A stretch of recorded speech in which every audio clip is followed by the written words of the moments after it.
Bonjour Pascal, donc ce tuto c'est pour répondre au problème, pour venir en aide à Pascal Scheller, donc, qui a des soucis avec l'ouverture des fenêtres de la modélisation de la maison, puisque j'ai proposé une série de tutos pour modéliser une maison, et avec des fenêtres et enfin des portes, avec tout ce qu'on veut d'ailleurs, elle est assez... il y a beaucoup d'objets pour ce modèle. Donc, Pascal, ton souci, en fait, il y a plusieurs soucis. En fait, j'ai pas déterminé exactement tout ce qui va pas. Par contre, je vais te faire voir une solution. Et puis, j'ai réparé donc ton blind que tu peux récupérer. Donc, je l'ai réparé sur la version 2.79 de Blender, puisque je l'ai réinstallé moi sur ma machine. Enfin réinstallé, disons que j'ai la version chez le portable. Quand tu m'envoies donc une image où tu as en fait rien du tout sur ta scène, alors c'est parce que peut-être tu n'as pas récupéré le blind que je t'ai envoyé. Donc normalement, avec le blind de 2.79, tu devrais l'ouvrir. Toutefois, si il s'avérait que ça ne s'ouvrait pas, pour récupérer des objets sur un blind, on va ici cliquer sur fichier. Alors ça je vais le faire, hein. On clique sur fichier et on va faire ajouter ici. On fait pas importer mais on fait ajouter.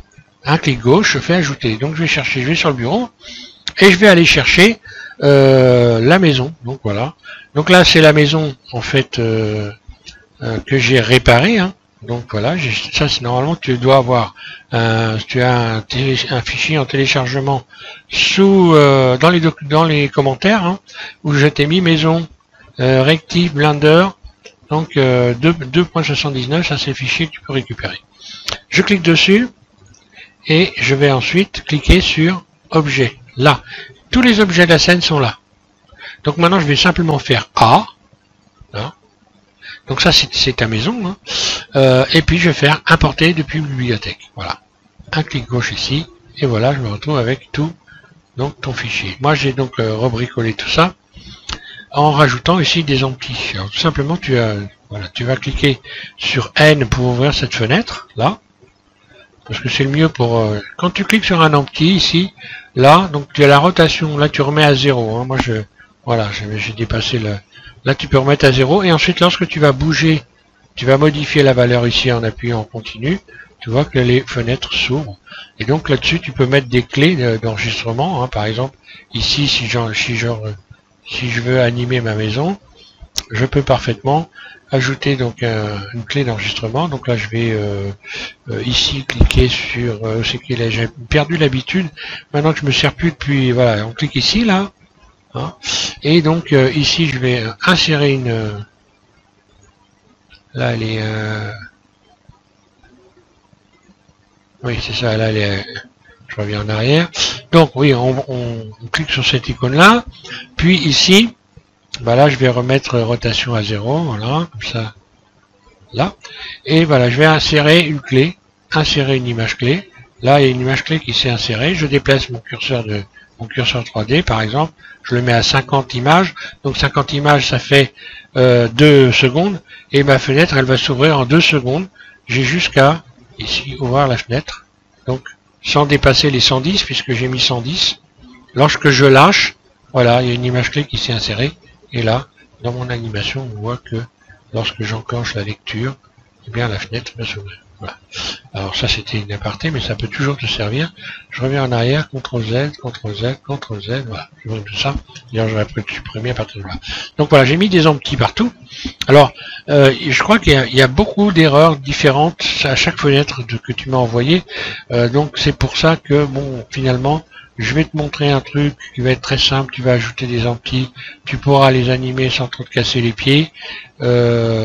Alors bon, faut pas m'en vouloir, moi il y a longtemps que je me suis pas servi de cette version là, et donc il y a peut-être des choses que je vais chercher dans mes voilà, on voit que toutes les fenêtres s'ouvrent, hein, là, voilà, ici je remets à 0, parce que là par contre ça se bloque pas à 0, ça s'arrête pas à 0, donc voilà, c'est pourquoi il faut remettre à 0 à chaque fois pour être sûr de repartir par là.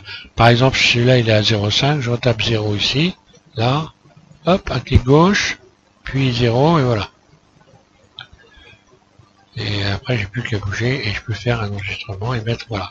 Puisque moi là l'empty, voilà, si je regarde l'empty, je vais aller regarder l'empty ici. Et puis donc on va aller fermer ça là. Voilà. Donc je vais aller dans les contraintes.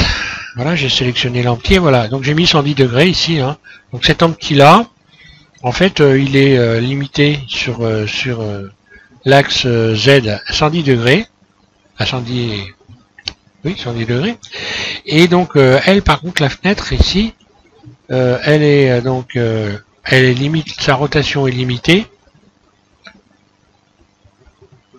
Là, celle-là copie la rotation, celle-là, je sais pas pourquoi j'ai laissé ça d'ailleurs, ça c'est toi qui avais dû le faire. Normalement limite rotation, copier rotation, limite rotation, ça j'en ai plus besoin. Alors celle-là copie la rotation de la fenêtre, donc j'aurais dû mettre l'empty d'ailleurs. Ah mais ça c'est pas celui que... Ah si, je fais des bêtises, c'est celui que j'ai réparé ça. Donc RZ. Là c'est bon, ça fonctionne. Voilà, donc là, cette fenêtre-là copie la rotation de l'empty sur l'axe Z. Ok. Et celle-là, elle copie la rotation de la fenêtre sur l'axe Z, mais inversé. Voilà. J'aurais pu d'ailleurs même lui attribuer la copie de la rotation. Par exemple, je pourrais pas changer ici. Et alors là, cet empty là, on va voir comment il s'appelle. Donc ça, c'est assez facile. Voilà, il va être forcément quand on a cliqué dessus. Hop là. Voilà, quand on clique dessus, on le voit forcément ici. Il est sélectionné. Hein. Donc c'est l'empty 1. Donc si je fais, si je demande de copier la rotation de... Ah bah c'est déjà ce que j'ai déjà fait. Oui, là, voilà. Sur cette fenêtre-là, de copier donc empty 1. Et voilà, et donc là, R, Z. Et là, tiens, pourquoi il me... Ah, qu'est-ce que je fais qui ne va pas? Comme quoi, hein.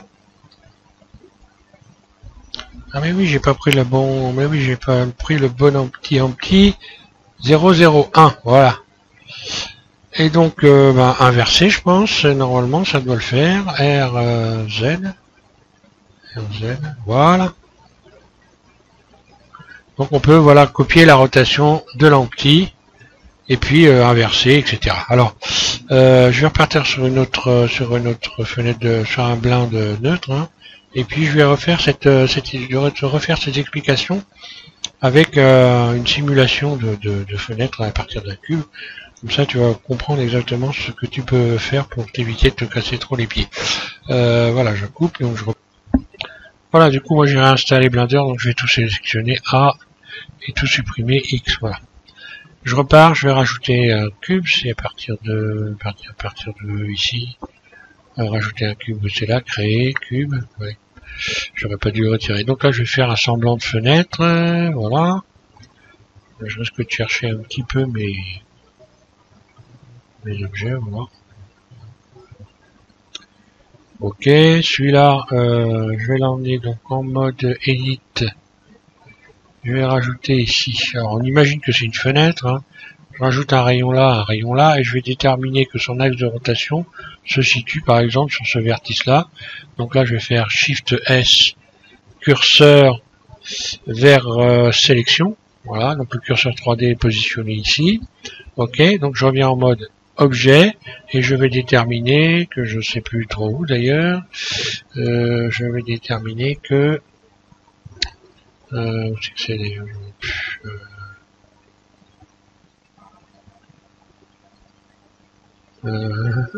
je perds la boule.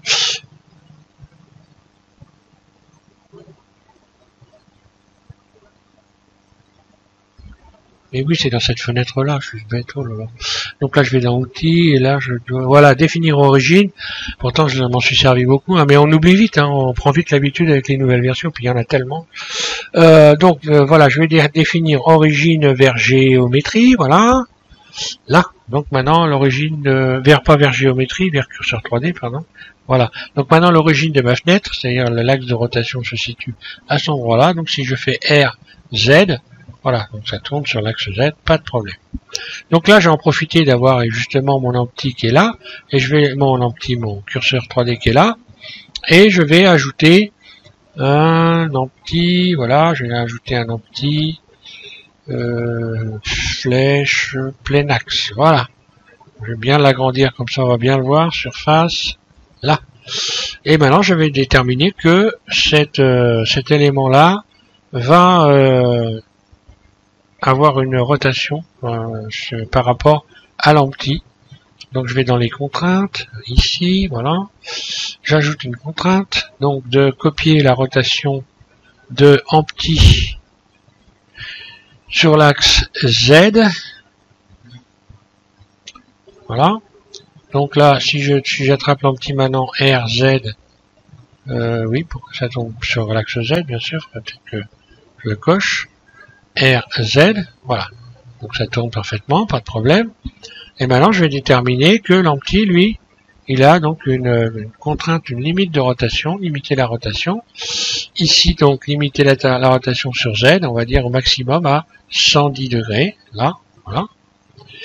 Et si j'attrape l'empty ici, forcément, la fenêtre, elle, RZ, voilà. Donc la fenêtre, elle peut pas dépasser les 110. Là, si je me mets ici, que je clique sur N, et que là, je bouge, voilà, on voit ce qui se passe.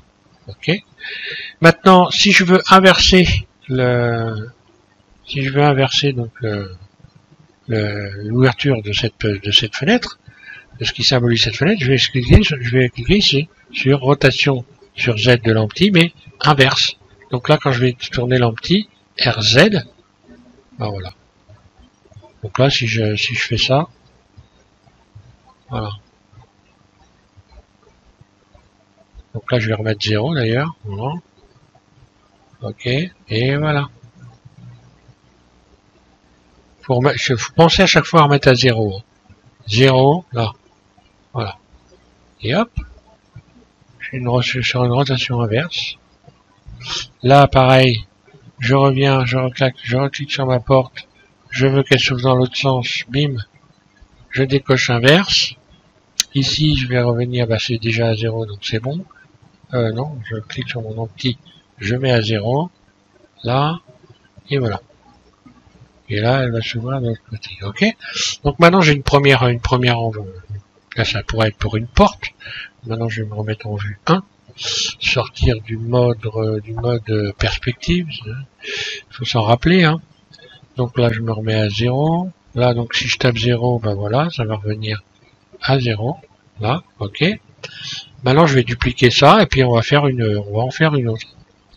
Donc, elle va forcément avoir les mêmes attributs, les mêmes attributs que celle-là, la duplication. Donc, je vais faire Shift D.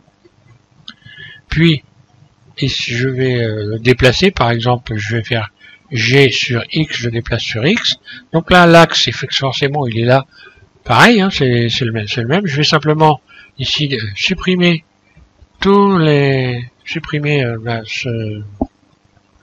cette contrainte, et puis je vais me remettre en vue dessus et appliquer une rotation de 180 degrés, là, puis G, Z, je reviens, GX, voilà, et je viens repositionner ici, là. Donc maintenant j'ai deux axes. Celui-là, maintenant, je n'ai plus qu'à lui programmer, donc, pareil, une rotation, je vais copier la rotation de l'empty, copier la rotation empty, là, donc ça se déplace, voilà, pas sur, voilà, et donc là, cette fois-ci, je vais le remettre en place, tout simplement,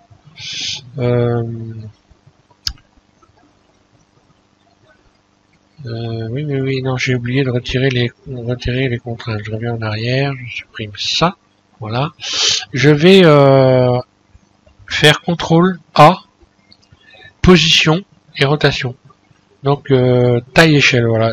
Non pas taille échelle, voilà. Pour rotation et taille, un clic gauche. Là. Comme ça, tout revient ici à 0 dans cette fenêtre là. Là, on en revient à 0. Maintenant, je rajoute Désolé pour le petit contretemps. Je rajoute donc copier la rotation de empty. Donc hop, je décoche ça sur Z, empty, voilà. Et là, maintenant si j'attrape l'empty, R, Z, voilà. Donc là, je vais mettre inverse forcément. Hein. Voilà, un copier inverse. Je sélectionne l'empty et je modifie la rotation de l'empty et voilà. Tout simplement. Hop. Si je voulais inverser tout ça, je sélectionne cette porte-là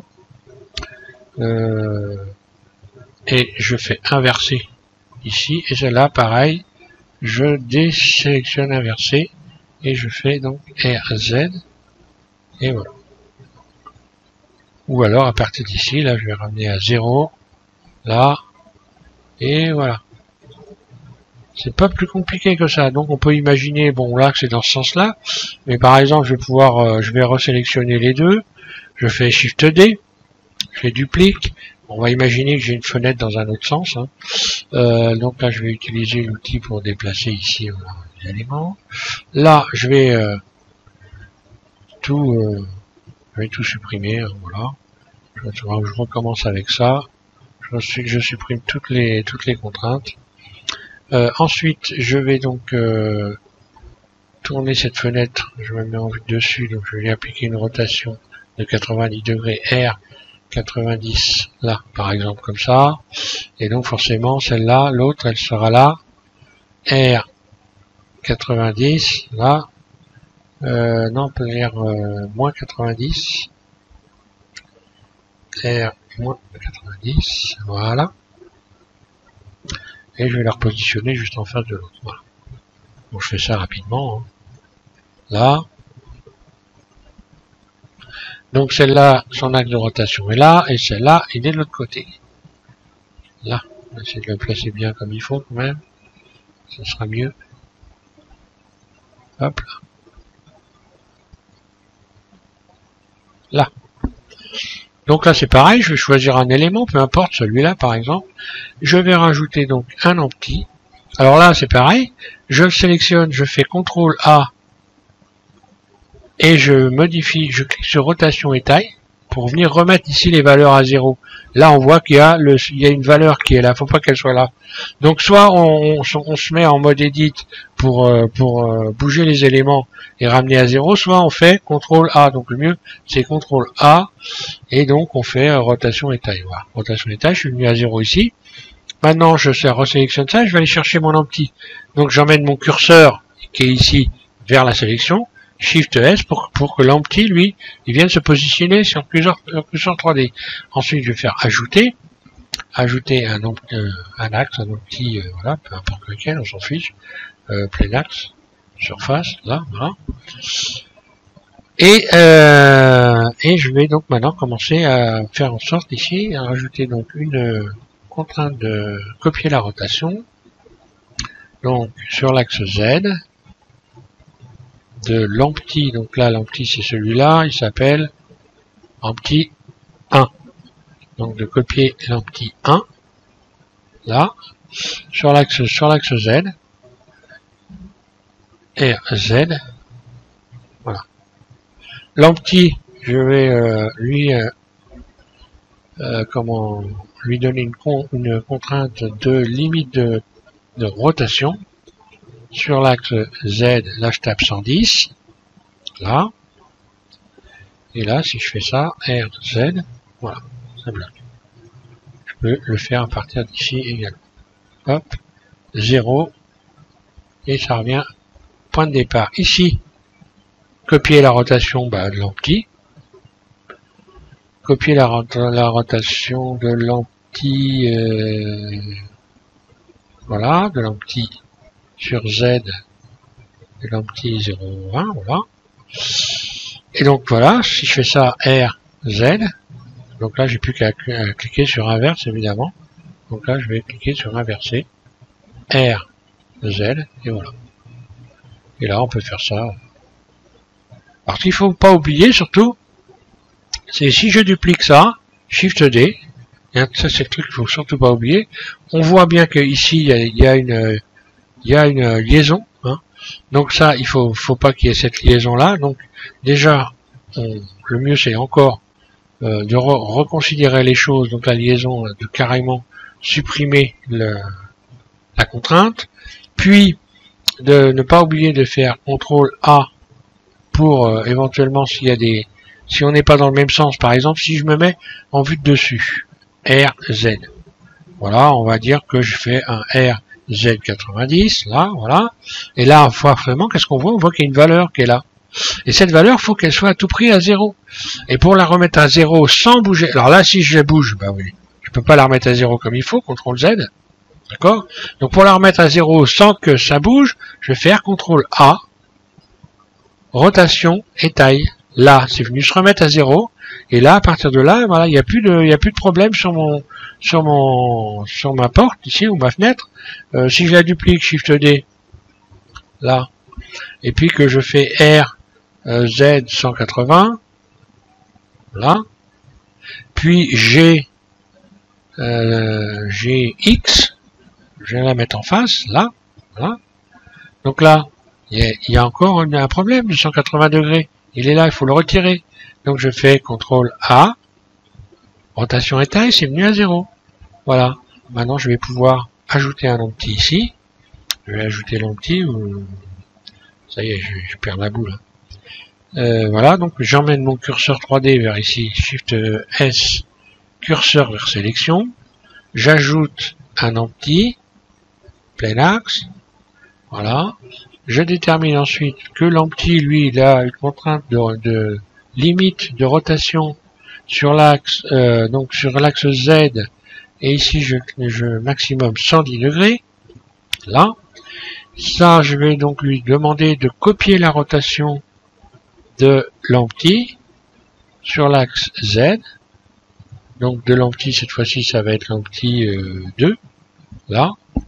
Donc si j'attrape long-petit 2, R, Z, là, ça se bloque bien, il n'y a pas de problème.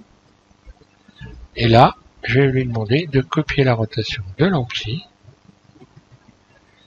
Copier la rotation, oui, oh là. Voilà, sur l'axe Z de long-petit, 2, inversé, et RZ, voilà. C'est pas plus compliqué que ça.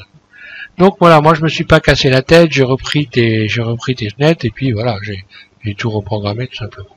Mais bon, tu le sauras pour une prochaine fois. Ce que je te conseille de faire, c'est évidemment de t'entraîner à faire ce que je viens de faire, parce que voilà, les contraintes, ben on est en plein dessus justement, puisque je suis en train de faire moi et puis Didier aussi, hein. Didier Nebreda que tu dois suivre, que si tu ne suis pas, faut le suivre parce que il fait plein de tutos pour les personnes qui débutent aussi, hein, qui sont super bien faits, donc il faut suivre. Tu as Nadagalou, je vais en reparler, je vais te parler, en profiter pour te parler de Nadagalou. Nadagalou, donc TV, c'est donc tu le vois régulièrement dans les commentaires de la chaîne, hein, si tu suis. Et lui, en fait, il fait beaucoup de tutos sur tout ce qui est donc particules, hein, donc sur le système physique qu'on retrouve ici, hein. Ici où là, je sais, mais oui, c'est ça, je me rappelle plus. Peut-être que je sélectionne un élément. Les physiques, voilà, c'est là. On perd vite, hein. Donc sur tout ce qui est physique, ici, pardon. Et donc il y a plein de choses intéressantes pour faire des animations, hein, donc il faut regarder sa chaîne aussi. Voilà, et puis avec la mienne, normalement tu devrais arriver. Donc en tous les cas, bravo pour ta maison parce que franchement elle est, voilà, tu étais super bien débrouillé. Bon, et ben quand tu as un problème, t'hésites pas surtout à poser des questions, hein, il n'y a pas de problème, on est là pour t'aider, que ce soit moi ou les autres, hein. On donne des réponses à tout le monde, hein. Voilà. Avant de finir, je pense que je t'ai... ouais, j'ai tout dit, hein, je vais réfléchir vite fait. Non, voilà, j'ai rien de particulier, rien à dire de plus. Bon, alors quand je t'ai fait une remarque sur le fait de regarder les tutos, donc c'est pas, faut pas t'inquiéter, hein, je conçois que tu regardes les tutos. Je le dis toujours à chaque fois parce que la plupart du temps, les problèmes sont dus au fait que des personnes cliquent pour regarder un tuto sur la ligne ici en bas là, ils cliquent et ils passent parce qu'ils n'ont pas envie d'entendre les commentaires. Les commentaires, ça fait partie des tutos. Donc bon, on peut très bien faire des tutos avec des outils, on dit pas un mot, et en fait la personne qui écoute le tuto en fait n'apprend rien du tout, hein, et elle comprend pas forcément. Donc quand on fait un tuto, on fait un peu comme le prof à l'école en fait, hein. Il vous racontait pas, il vous racontait aussi d'autres choses. Quand il vous parlait de mathématiques, il n'y avait pas que les mathématiques. Grosso modo, c'est ce qui arrive très souvent, et on s'aperçoit quand on répond aux gens qu'ils ont en fait pas regardé le tuto. Alors c'est pour ça que j'ai insisté là-dessus et que je t'ai posé cette question. Et donc il faut effectivement naturellement regarder un tuto complètement. Des fois ils sont longs, il faut regarder ces tutos. Donc moi le conseil que je donne, hein, c'est de ne pas modéliser, de rien faire du tout, de regarder un tuto comme on regarde un film, pareil, et puis ensuite de passer à la modélisation. Donc voilà, d'ouvrir Blender et puis de suivre le tuto une seconde fois pour arriver à bien comprendre, à bien assimiler. Voilà, c'est ce qu'il y a de mieux à faire. Donc voilà, Pascal, je vais arrêter là. Donc si jamais tu as un problème, ben, tu n'hésites pas. Et puis bon, bah, j'espère que tout va rentrer dans l'ordre, hein, et que tu vas pouvoir récupérer ton fichier, ton Blend sans problème. En tous les cas, tu sais toujours comment faire pour donc le... D'ailleurs, on va peut-être faire une petite expérience avant de fermer. Je vais aller chercher un Blend. Je vais faire un Blend donc sur la version 2.79 et je vais aller chercher avec la version 2.81 et je vais aller chercher avec 2.79 avant de finir. Comme ça, tu vas pouvoir voir que ça marche, hein. Voilà, donc là c'est la de 2.81. Alors je vais rajouter, pour qu'on voie bien, je vais rajouter simplement un singe, puis je vais le retourner, rotation, voilà, et je vais l'enregistrer sur le bureau. Voilà, enregistrer. Voilà, je vais enregistrer ça sous test 2 par exemple. Test, voilà, peu importe. Et je vais l'enregistrer sur le bureau, là. Et enregistrer. Ok. Donc là, à partir de là, je retourne sur la version 2.79 de Blender. Ici, voilà. Et je vais aller dans Fichier, Ajouter, Bureau. Et là, il est là. Dans Objet, il y a Suzanne. Et puis Importer. Et voilà, on voit que Suzanne est bien ici. Donc, il n'y a pas de problème. En fait, ce qu'il faut comprendre, c'est que comme il y a des versions ne sont pas installées, par exemple, là, si je t'ai envoyé un fichier 2.81 et comme cette version n'est pas installée sur ton ordinateur, bah, tout simplement, quand tu cliques dessus, il va aller ouvrir uniquement les objets sur les objets des blindes qui sont installés. Donc si c'est pas installé, ça va pas ouvrir. Et si tu l'installais, tu aurais donc deux possibilités pour l'ouvrir. Et il faudrait que tu choisisses à chaque fois une possibilité, soit 2.79, soit 2.81. Donc à chaque fois, tu aurais une petite fenêtre qui s'ouvrirait pour que tu puisses faire ton choix entre 2.81 et 2.79. Voilà, pour les explications. Donc il n'y a pas de problème. Là, toutes les versions de Blender sont compatibles. Sauf que voilà, c'est le fichier qu'on ouvre, eh bien, il s'ouvre automatiquement sur la version que l'on a enregistrée. Voilà. Voilà, je te laisse cette fois-ci. Je pense que je t'ai donné suffisamment d'informations. Et puis, je te souhaite une bonne fin de journée. Et puis à tous, je vous remercie évidemment tous de suivre SVM6 et puis tous vos messages qui sont toujours très sympathiques. Voilà, merci.